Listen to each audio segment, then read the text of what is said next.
Good morning दोस्तों, समाधान classes के यूट्यूब चैनल पर आपका हार्दिक स्वागत है।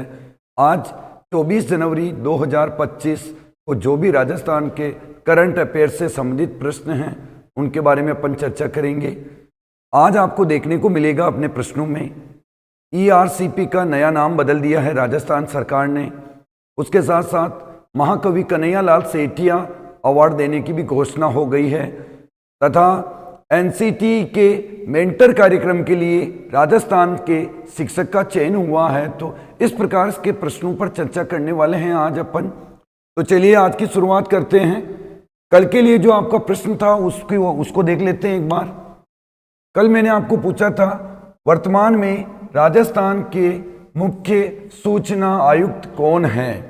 वर्तमान में राजस्थान के मुख्य सूचना आयुक्त कौन है? तो राइट आंसर होगा डी, मोहनलाल लाठर। इनको ML लाठर भी कहते हैं और पिछले गहलोत सरकार के कार्यकाल में ये राजस्थान के DGP भी रहे थे। तो वर्तमान में ये राजस्थान के मुख्य सूचना आयुक्त हैं। सुधांशु पंत की बात करें तो वर्तमान में राजस्थान के मुख्य सचिव हैं। कैलाश चंद्र मीणा RPSC के कार्यवाहक अध्यक्ष हैं। राजेंद्र प्रसाद गुप्ता एडवोकेट जनरल है राजस्थान के महाधिवक्ता। तो ये सभी आपके काम के प्रश्न हैं। आज अपन पहले प्रश्न की शुरुआत करेंगे। आज का अपना पहला प्रश्न है, राजस्थान सरकार ने चंबल पार्वती काली सिंध पूर्वी राजस्थान नहर परियोजना PKC ERCP का नाम बदलकर क्या रख दिया है? वेरी इंपॉर्टेंट प्रश्न, अति महत्वपूर्ण प्रश्न। आने वाले 5 साल आपका ये एग्जामों में पीछा नहीं छोड़ेगा। ये इस प्रकार का प्रश्न है। राजस्थान की एक महत्वपूर्ण योजना जो कि गहलोत सरकार के कार्यकाल में भी काफ़ी चर्चा में रही और भजनलाल सरकार ने इस योजना पर तुरंत प्रभाव से कार्य किया। पहले इस योजना का नाम पूर्वी राजस्थान नहर परियोजना था ERCP, फिर इसका नाम परिवर्तन करके PKC पार्वती चंबल काली सिंध पूर्वी राजस्थान नहर परियोजना किया। फिर से इस योजना का नाम बदला और नाम बदल दिया किसी योजना का तो एग्जाम में आना ही आना है। राजस्थान में किसानों के लिए सिंचाई की व्यवस्था हो चाहे पेयजल की व्यवस्था हो, पूर्वी राजस्थान के लिए एक सुजलाम सुफलाम कार्य को साकार करते हुए एक नई योजना आई है जिसका अभी नाम बदला है। तो आइए चलिए एक बार अपन देखते हैं इसका नाम बदलकर क्या रख दिया है। ए ऑप्शन है राम जल सेतु लिंक परियोजना, बी है यमुना लिंक परियोजना, सी है गंगा ब्रह्मपुत्र पूर्वी योजना, डी है इनमें से कोई नहीं। तो इस योजना का नाम बदलकर रख दिया है राम जल सेतु लिंक परियोजना। Very very important, A option right, Ram जल सेतु लिंक परियोजना RJSLP, ये भी इसका नाम हो सकता है यदि अपन अंग्रेजी की बात करें तो। इस योजना में देखते हैं अपन कब बदला, कौन कौन राज्य शामिल हैं, राजस्थान के कितने जिले इससे लाभान्वित हो रहे हैं, कितने हेक्टेयर भूमि को सिंचाई के लिए जल उपलब्ध होगा। आइए देखते हैं अपन। ये रहा राम का मतलब राजस्थान, और मैं का मतलब मध्य प्रदेश, इसलिए इस योजना का नाम ही राम जल सेतु लिंक परियोजना रख दिया है क्योंकि इसमें 2 राज्य शामिल हैं, राजस्थान और मध्य प्रदेश। और ये काम किया है भजनलाल सरकार ने श्री राम जन्मभूमि पर श्री रामचंद्र जी का भव्य मंदिर की वर्षगांठ 22 जनवरी को जो वर्षगांठ आयोजित हुई थी उसके उपलक्ष्य में इसका नाम राम जल सेतु लिंक परियोजना किया है। उससे पहले पार्वती काली सिंध चंबल लिंक परियोजना इसका नाम किया था। ये रहे आपके सामने। जब इस परियोजना का नाम पार्वती काली सिंध चंबल लिंक परियोजना किया तब अपने प्रधानमंत्री नरेंद्र मोदी जी, MP के PM मोहनलाल यादव और अपने राजस्थान के CM भजनलाल शर्मा, इनके द्वारा इस परियोजना का शिलान्यास करते हुए अब इसकी और भी जो बातें हैं जो देख लेते हैं अपन महत्वपूर्ण तथ्यों में। पार्वती काली सिंध चंबल लिंक परियोजना PKC ERCP का नया नाम राम जल सेतु लिंक परियोजना होगा। साथ ही साथ इस योजना का यदि आपको लोकार्पण पूछे तो इसका लोकार्पण, अभी मैंने फोटो बताई वहां इसका लोकार्पण ही हो रहा है। माननीय प्रधानमंत्री जी नरेंद्र जी मोदी द्वारा 17 दिसंबर 2024 को इसका लोकार्पण किया था। योजना में कितने जिले शामिल होने वाले हैं? तो राजस्थान के 17 जिले इस योजना में शामिल होने वाले हैं और मध्य प्रदेश के 13 जिले इस योजना में शामिल होंगे। इससे पहले मैं आपको बता दूं कि राजस्थान के 21 जिले शामिल थे, पर अभी वर्तमान में राजस्थान के जो भी नवगठित हुआ है उसमें बहुत सारे जिलों को हटाया गया है। उन जिलों में 4 जिले इनके भी शामिल थे, जिनकी मैं बात करूं तो गंगापुर सिटी, दूदू, जयपुर ग्रामीण और केकड़ी। ये ऐसे जिले हैं जो जिले से हट गए तो अब अपने जिले भी बच गए 17। इससे पहले राजस्थान के 21 जिले से लाभान्वित होने वाले थे और मध्य प्रदेश के 13 जिले। 28 जनवरी 2024 को, ये तारीख भी आप याद रखिएगा, वेरी इंपॉर्टेंट है। 28 जनवरी 2024 को इस परियोजना को लेकर राजस्थान, मध्य प्रदेश और केंद्र सरकार के मध्य MOU हुआ जिसमें 90% खर्चा केंद्र सरकार का रहेगा और 10% खर्चा वे इस योजना में राशि राजस्थान व मध्य प्रदेश की रहेगी। तो ये रेशो भी आप ध्यान में रखिएगा। इस योजना से संबंधित और भी बातें हैं, देख लेते हैं अपन। इस परियोजना के क्या क्या लाभ होने वाले हैं राजस्थान के लिए। तो राजस्थान के 17 जिलों की 3.25 करोड़ आबादी को मिलेगा शुद्ध पेयजल। तो बहुत अच्छी बात है, राजस्थान में शुद्ध पेयजल की कमी है तो काफी लाभ होने वाला है इससे। 25 लाख किसानों की आय बढ़ाने हेतु 4 लाख हेक्टेयर भूमि में सिंचाई के लिए मिलेगा जल। राज्य की चहुमुखी विकास हेतु उद्योगों का होगा जल उपलब्ध। इस योजना में कौन कौन सी नदियों का विकास होगा, कौन कौन सी नदियों का पुनर्भरण होने वाला है, तो उसके बारे में भी देख लेते हैं। बनास, मोरेल, बाणगंगा, रूपारेल, पार्वती, गंभीर और साबी जैसी नदियों को पुनर्जीवित कर भूजल पुनर्भरण किया जाएगा। तो ये नदियों का नाम भी वेरी इंपॉर्टेंट है। एग्जाम में प्रश्न आएगा कि ERCP में कौन सी नदी शामिल नहीं है या है, तो वहां अपने लिए बहुत महत्वपूर्ण है। कितने हेक्टेयर भूमि में सिंचाई होगी, कितनों को शुद्ध जल मिलेगा, कितने जिले शामिल हैं, ये सब बातें हमें ध्यान में रखनी है। ये रहे आपके सामने 17 जिले राजस्थान के, झालावाड़, बारां, कोटा और बूंदी। यदि दक्षिण की बात करें अपन, इधर आए तो ब्यावर, अजमेर, टोंक, सवाई माधोपुर। फिर देखें तो जयपुर, दौसा, करौली, धौलपुर, भरतपुर, डीग, अलवर, कोटपुतली, बहरोड, खेरथल, तिजारा। ऐसे 17 जिले जो राजस्थान के जो इससे लाभान्वित होने वाले हैं। आज का सभी दूसरा प्रश्न है, ये रहा आपके सामने आज का दूसरा प्रश्न। राष्ट्रीय शिक्षक पुरस्कार, राष्ट्रपति पुरस्कार से सम्मानित डॉक्टर बलजिंदर सिंह बराड़ का NCT के नेशनल मिशन फॉर मेंटरिंग कार्यक्रम के लिए चयन हुआ है। इनका संबंध किस जिले से है? वेरी वेरी इंपॉर्टेंट प्रश्न। राजस्थान के आज दोनों ही प्रश्न, राजस्थान करंट अफेयर्स में दोनों ही प्रश्न अति महत्वपूर्ण थे आज अपने। ये प्रश्न भी आपको एग्जामों में देखने को मिलेगा। तो राजस्थान के एक शिक्षक है जिनको राष्ट्रपति पुरस्कार मिला। तो मैं आपको बता दूं कि राजस्थान में 2024 के लिए राष्ट्रपति शिक्षक पुरस्कार के लिए 2 व्यक्ति चयन हुआ था, 2 व्यक्तियों का, जिनमें से एक नाम आपके सामने रहा बलजिंदर सिंह बराड़ और दूसरा था हुकुमचंद चौधरी। ये दोनों ही व्यक्ति हैं जिनका राष्ट्रीय शिक्षक सम्मान के लिए राजस्थान से 2024 के लिए चयन हुआ था। तो इनको भी हाल ही में NCTE national counselling teacher education के कार्यक्रम है, मेंटरिंग कार्यक्रम, जिसके तहत इन्हें मेंटर नियुक्त किया है।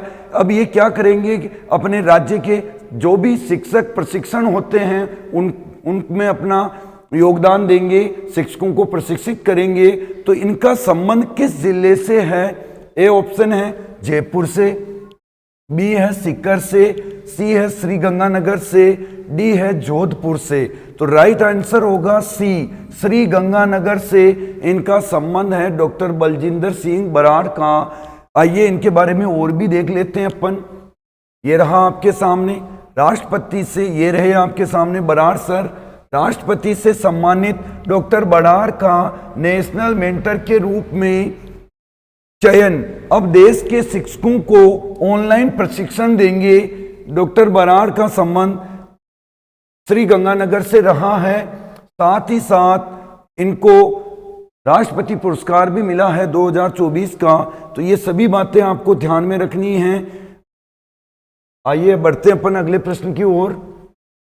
आज का अपना अगला प्रश्न है 43वीं senior national shooting ball championship में राजस्थान टीम ने कौन सा पदक जीता है? इस प्रकार के प्रश्न भी आपको ध्यान में रखने हैं। उड़ीसा में हुई थी ये प्रतियोगिता, 43वीं सीनियर नेशनल शूटिंग बॉल प्रतियोगिता। इसमें राजस्थान टीम ने कौन सा पदक जीता है? आइए ऑप्शन देखते हैं। ए ऑप्शन है स्वर्ण पदक, बी ऑप्शन है कांस्य पदक, सी है रजत पदक, डी है इनमें से कोई नहीं। तो इस प्रश्न का राइट आंसर है बी, कांस्य पदक जीता है राजस्थान ने 43वीं नेशनल शूटिंग बॉल, जो कि उड़ीसा में आयोजित की गई थी।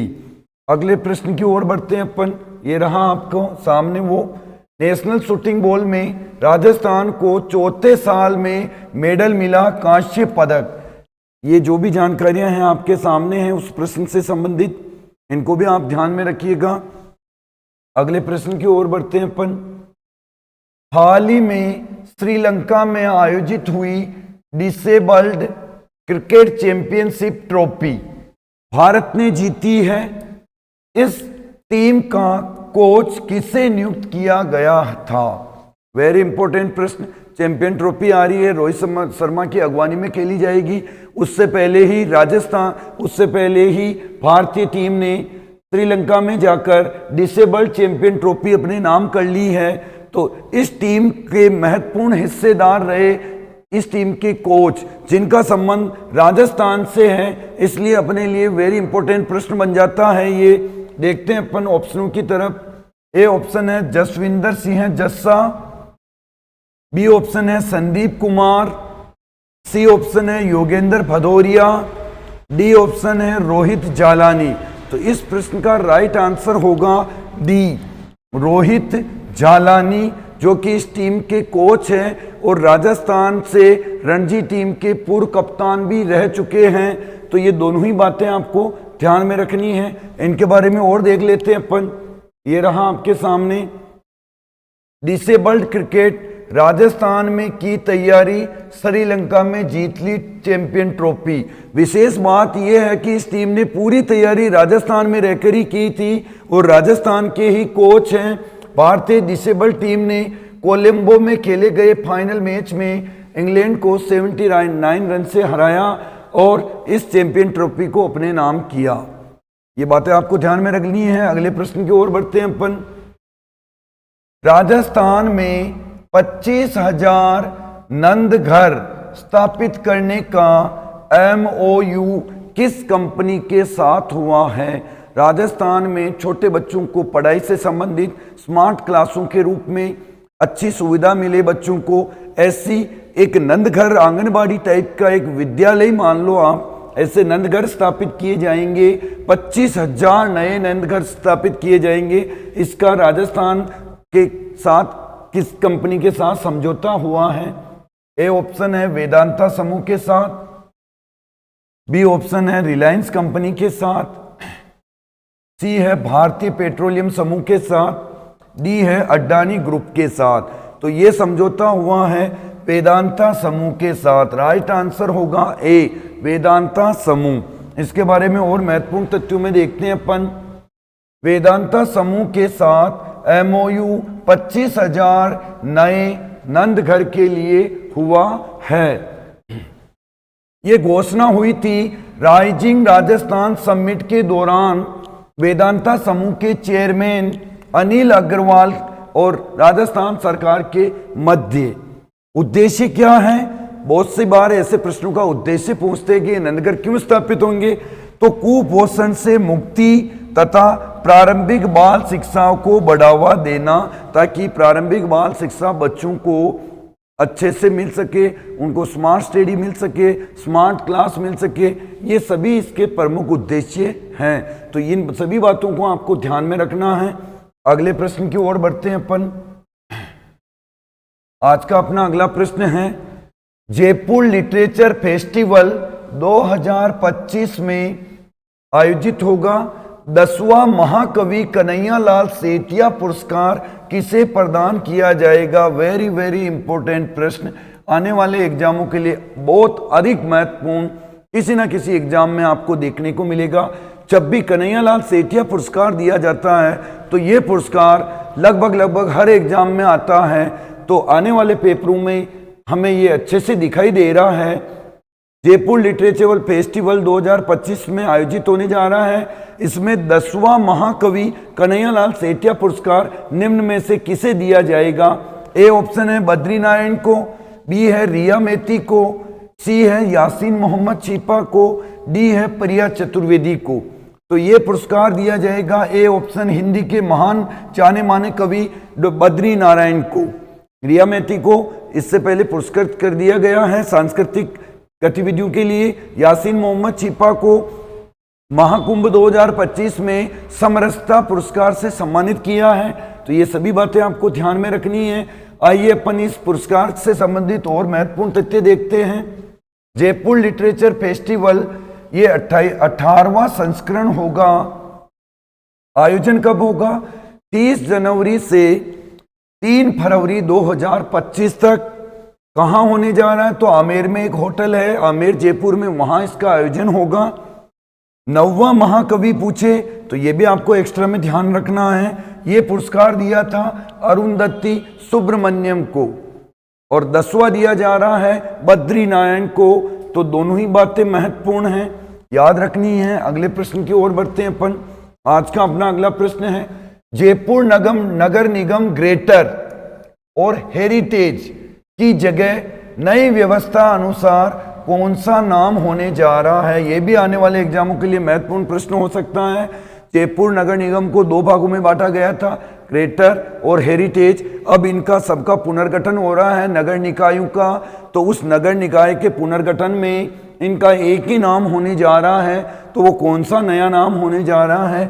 ए ऑप्शन है जयपुर निगम, बी है जयपुर नगर हेरिटेज, सी है जयपुर नगर व्यवस्था, और डी है जयपुर नगर निगम ग्रेटर। तो ये नया नाम होने जा रहा है जयपुर निगम। राइट आंसर होगा ए, जयपुर निगम। अगले प्रश्न की ओर बढ़ते हैं अपन। हाल ही में रेरा, जो कि एक संस्था है, काफी चर्चा में रहती है राजस्थान में। इसका पूरा नाम है real estate regulatory authority of Rajasthan, short में रेरा। इसका नया सदस्य नियुक्त किया गया है। जब भी रेरा का कोई सदस्य नियुक्त होता है उसकी चर्चा होती है एग्जामों में। तो ये भी प्रश्न आपको ध्यान में रखना है। किसे नियुक्त किया है? ए ऑप्शन है रश्मि गुप्ता को, बी है प्रिया गौड़ को, सी है शिवानी जोशी को, डी है अलका अग्रवाल को।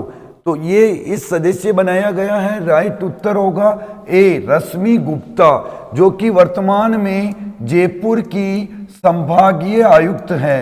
वर्तमान में जयपुर की संभागीय आयुक्त हैं रश्मि गुप्ता, जिनको रेरा का सदस्य नियुक्त किया है। आगे बढ़ते हैं अपन। अगला प्रश्न आपके लिए है, अच्छे से उत्तर दीजिएगा, अधिक से अधिक कमेंट कीजिए। रोज सभी क्लासों को देखिए। आने वाले 2025 के लिए राजस्थान करंट अफेयर से संबंधित सभी प्रश्न आपके लिए महत्वपूर्ण होने वाले हैं। और 2025 में राजस्थान में एग्जामों की भरमार है, तो आप सभी क्लासों को रोज देखिएगा। वर्तमान में राजस्थान के लोकायुक्त कौन है? यह भी बहुत अच्छा प्रश्न है। ए ऑप्शन है प्रताप कृष्ण लोहरा, बी है MM श्रीवास्तव, सी है राजेंद्र प्रसाद गुप्ता, डी है मोहनलाल लाठर। तो जो भी आपका आंसर है आप अधिक से अधिक कमेंट बॉक्स में दीजिए। सभी क्लासों को लाइक एवं शेयर कीजिए। आज के लिए इतना ही, धन्यवाद।